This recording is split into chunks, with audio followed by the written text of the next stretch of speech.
Hey guys, welcome to Wrestling Days and welcome to today's unseen video. We're going to start with this big news. Randy Orton an hour ago sent out this challenge. He said, "Hey Javon, want to know who your opponent is? See you in St. Louis on October 8th, kids." So the challenge has been made. Javon Evans, the young OG, will be taking on Randy Orton on that second episode of NXT on the CW network. So that is going to be on the 8th of October. That is going to be absolutely huge. If you've never seen Javon Evans, you are in for a treat. Javon responded, "Much love, OG. But a legend isn't a legend without getting took off the top first. See you on the 8th. That is huge, man. For NXT, that is huge. So, you know, he's not going to be a guest ref or he's not going to be a guest announcer, guest commentator. He's going to be actually competing. Randy Orton in a ring on NXT, taking on one of the most exciting young talents I have ever seen. If you don't know Javon, you are in for a treat, man. So, yeah, that is a big, big story coming out of tonight's NXT.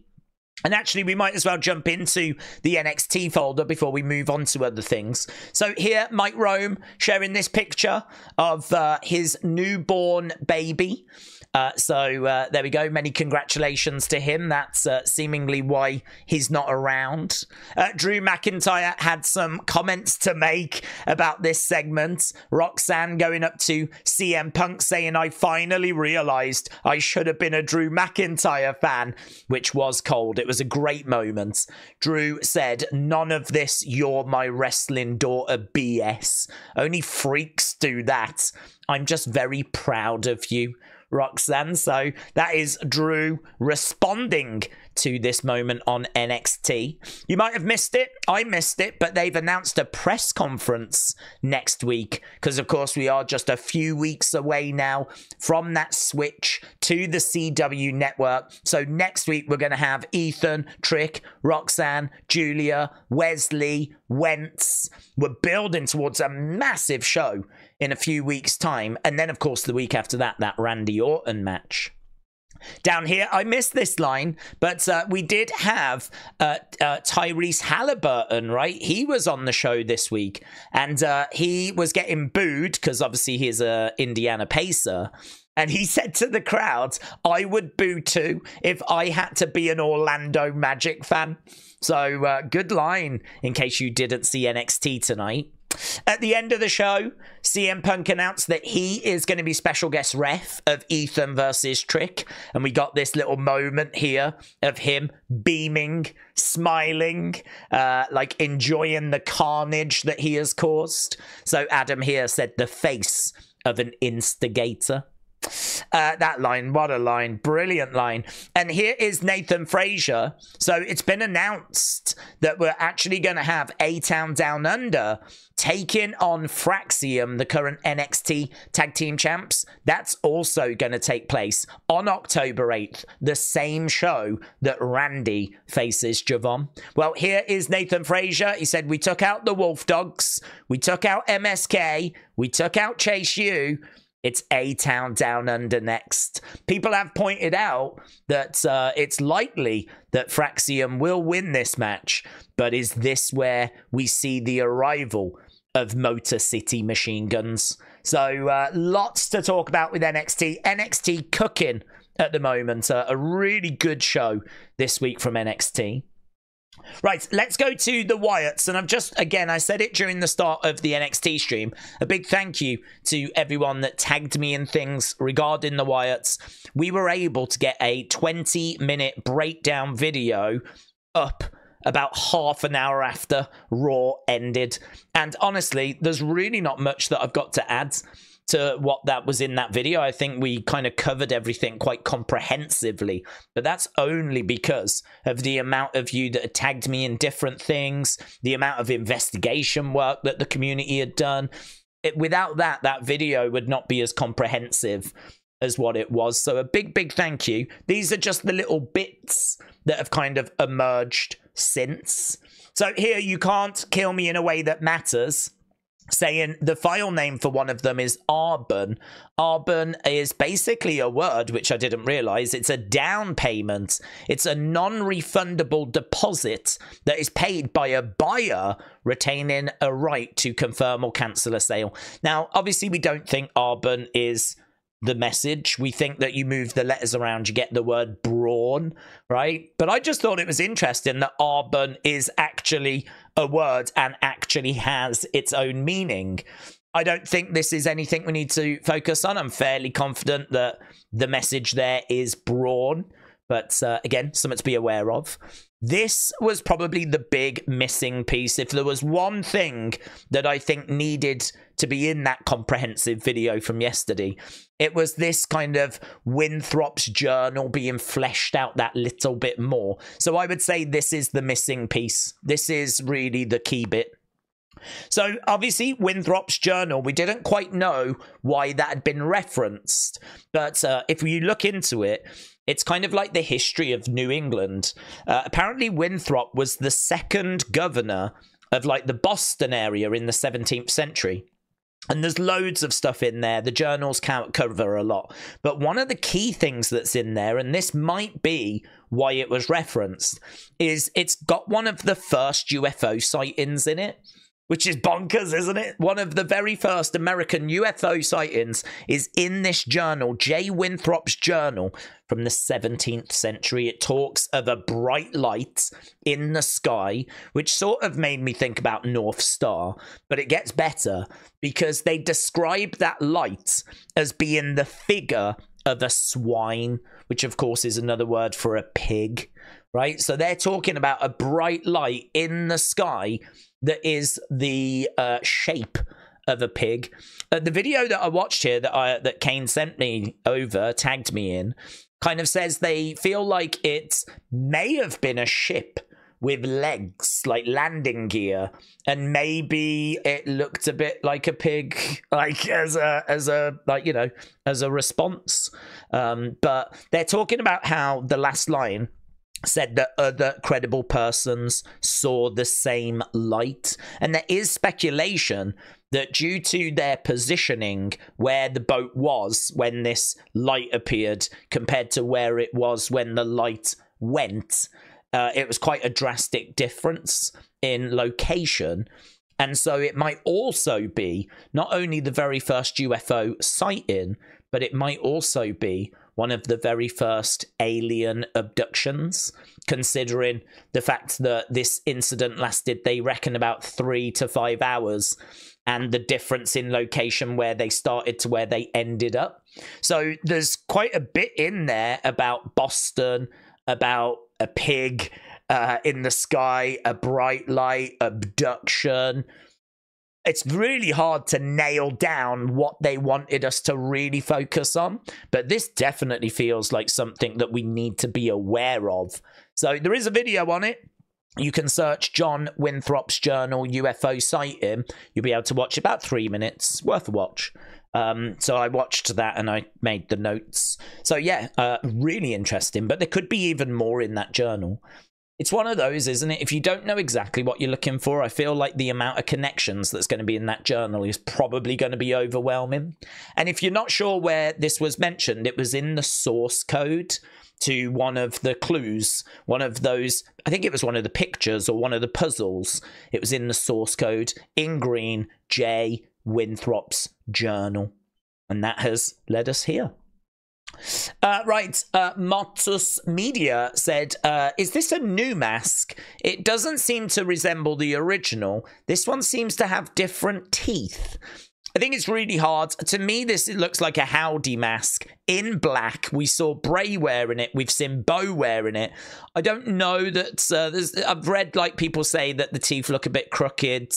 It's one of those, isn't it? I mean, right now, I think it's just a Howdy mask. I don't think there's anything to this. But I don't know. I just wanted to make you aware of it. This is where the conversation is. These are the kind of things that people are speaking to me about. So definitely good to ask these kinds of questions. And I don't have an answer to it. At the moment, I'm thinking it's just a normal black Howdy mask, but something to keep an eye on. And Dave here said, I know I'm digging a little bit, but hear me out. They talk about a cat o' nine tails, and then here is Braun responding to Bronson with 9 middle fingers. Like, is that just a coincidence? It probably is. It probably is. I have seen other theories where people are wondering if, like, the 9 is a reference to the amount of people that might be in the group, stuff like this, you know, like Bray and Luke Harper and Rowan, plus add in the other members. It gets you to 9. I think it's all a bit of a reach, personally. I think, like, for me, this is just a way of saying that, like, being in a family is, like, takes work, that you have to go through suffering. Like, it's not all straightforward. If you think about the history, like, you know, Bray and Braun had, like, quite a feud, didn't they, back in 2020? And if you think about the swamp match that they went through, I sort of feel like this is their way of saying, listen, all families fight. Like, being in a family is not all straightforwards, but we see you. And we will be there if you need us. So it's kind of like the past is the past, the swamp fight, that feud with Bray. That's how I've interpreted it. I don't think this cat o' nine tails, for me personally, has much of a deeper meaning. But again, this is where the conversation is.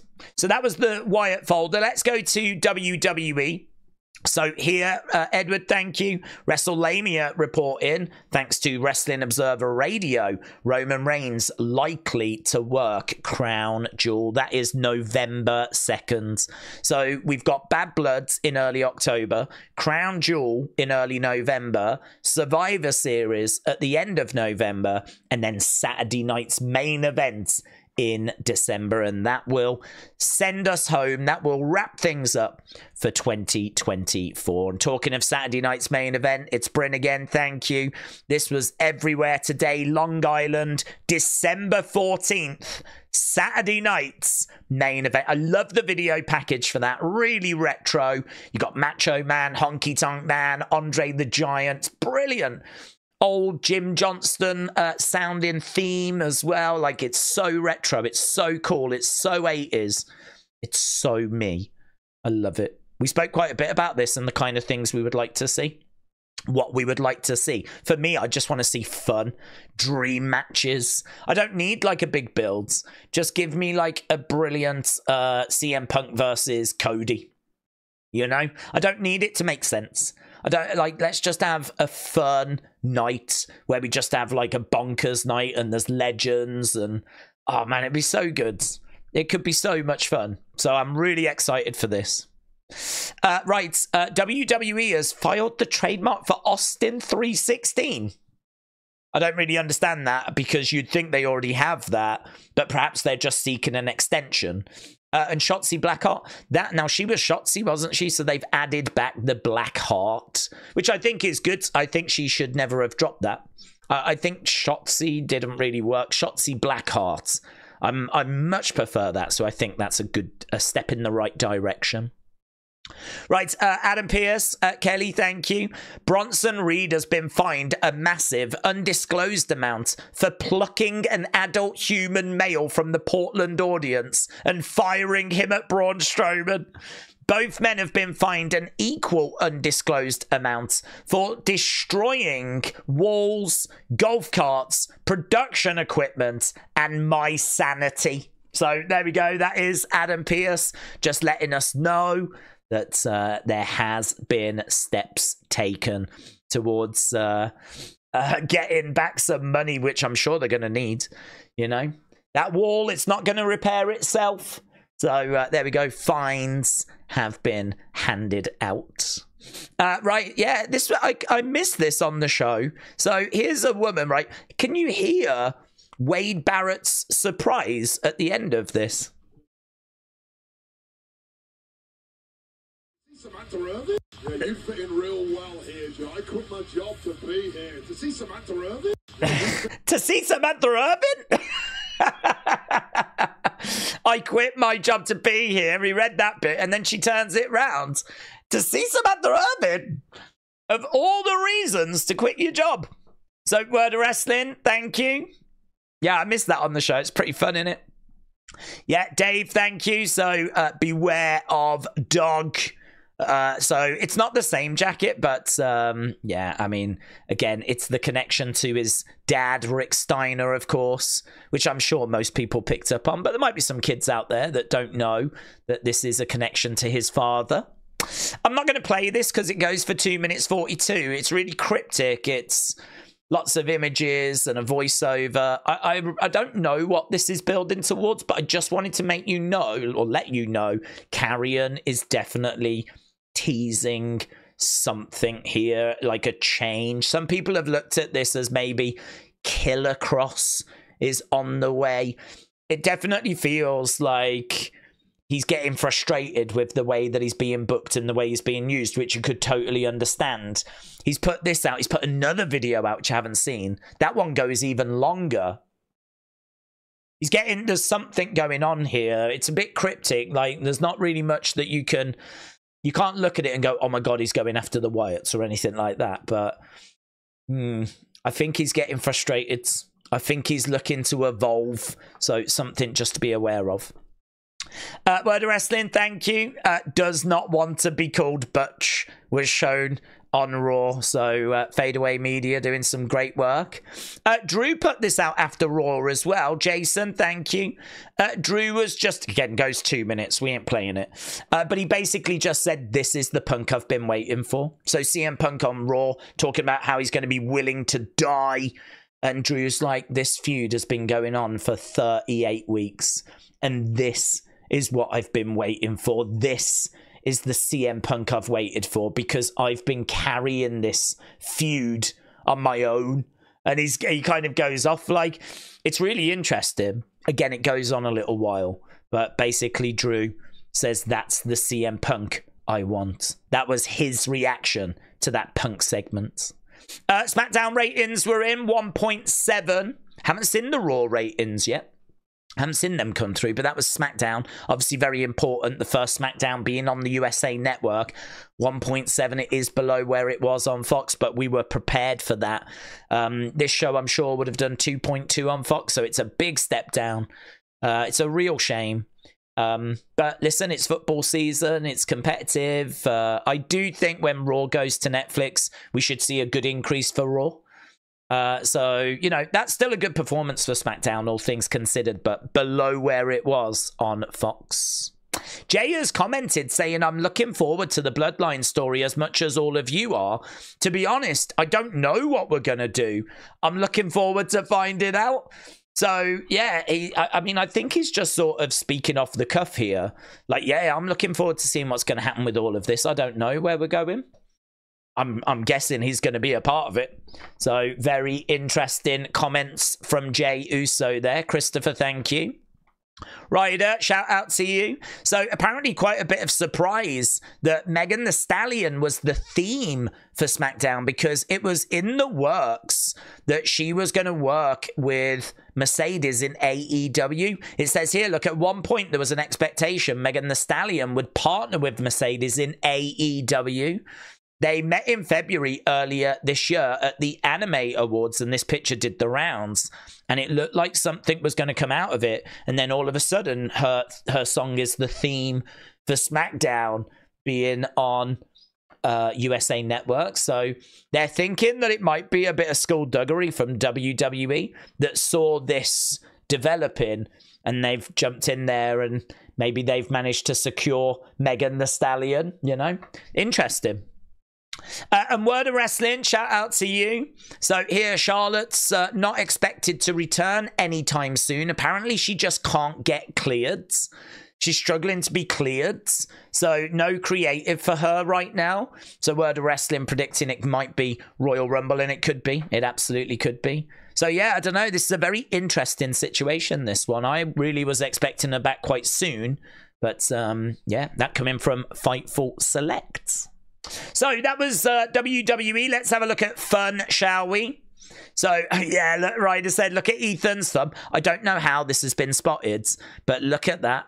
That is a black, or seemingly a black person's thumb, which is making me think it's probably not Ethan's thumb. So it looks like they've done the old crop and paste, where they actually take this from someone, probably Trick, and then put it onto someone else rather than taking a new picture. They just do the old crop and paste, copy and paste type situation. It does sort of look like Trick is reaching across going, that's mine. So I saw people laughing at that. So there we go. Botch. Dave, shout out to you. I love this. I think this so suits Jey. I think this is such a great move. It's got that kind of Miami Vice vibe, like retro vibe, the electric pink, the electric blue. Just, it looks so good, man, and it so suits him. I thought he looked so good on the show with his new shirt and like he's got his new shirt and like these kind of colors. This just works. I think this is brilliant for him. So very, very good. Little Fuego. Here's Nathan Frazer saying, New Day's fine. Don't worry about it. If anyone knows about tag team troubles, it's going to be Nathan and Axiom. They've had plenty of them in NXT. So he's like, no, they're fine. They're fine. How do I become a shirt? Do you remember that bit where she had the shirt? She was like, ah. During the live stream, we were saying like that shirt would sell for so much at auction. She's literally wiping it all over her genitals, like all of the genitals. So, yeah, how do I become a shirt? Here's Little Fuego saying he's asking a valuable question. So, there we go. Very fun.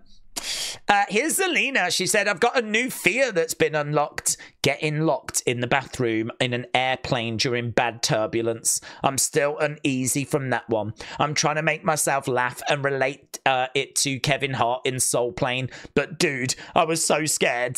Sorry, world. I'm crawling into a hole until the morning. So there we go. She was locked in a bathroom during bad turbulence. Oh, man. Do you know, it's funny, isn't it? The amount of flying they do. I bet they've got so many stories like that. You don't really ever think about those things, but oh, moody. Russell Knight, shout out to you. And I wasn't going to include this because it was basically Rhea saying, I wonder if he's dreaming of me, and them sat together on a bus or a plane, right? But he actually responded with the picture and he says, yes. There we go. Yeah, he responded, yes, I was. So that coming from Jey. So I thought that just added an extra layer to it, and it was good enough to be included. So Tony, thank you. So that was the fun folder. So we've done that. We've done that. It's just other now. A couple of little bits in here. Yeah, so looks like there's a new AEW deal. We won't spend too long on it, but just a quick overview. Looks like it's going to be $170 million a year. Looks like it's 3 years, but there is an option to make it 4. It looks like AEW will be on TNT, TBS, and something which I think is called True TV, is it? True TV twice a week. And they are also trying to get another show, another package out to other networks. We think that's what Shockwave would be. So Shockwave would be separate to this deal. Now, I don't know how much AEW are earning a year anyway, and we don't know if pay-per-views are included in that 170. So it makes it very hard to judge if this is good, bad. It's very difficult. The general consensus is that if that does not include pay-per-views, that this is a very good number. That's the general consensus. And then if they can then introduce a new show and then get it to Fox, you know, that would be even better because they'd be getting even more money then. So something to keep an eye on. This has not been announced yet, but this is pretty big news. This is what the industry is waiting on. It's waiting for these details. And then here, so Matthew said, here's a little Easter egg that was sent out. I'm hoping it makes it into Unseen. This was WWE's top 25 superstar Instagram pictures. And this one is from Becky. Is she not a free agent? Now, the only thing I'd say is it features Seth, who is signed to WWE. Becky is a legend. Even if she's not with WWE right now, she's still a legend. But then, I don't know, to be included in this, would you have to be under a Legends deal? I don't know. I don't know. I thought it was interesting enough to include, because to my knowledge, she's not under any contract right now. So it is very interesting. But, you know, just because she's not with them right now, she's a legend. She's she's maybe the biggest female of all time. So it wouldn't be unusual to include a picture from Trish, would it? That would be fine. But then Trish is under a Legends deal, and I don't believe that Becky's under any deal. So, yeah, I thought there was enough there to go, yeah, that's interesting. I think we're thinking about it a lot more than the person that included it did, to be honest. I don't think there's anything to it. But I thought it was interesting. So there we go. That was today's Unseen. Hope you enjoyed the video. I appreciate the support, my friends. And I will be back with another episode for you tomorrow. Thanks for watching. Bye for now.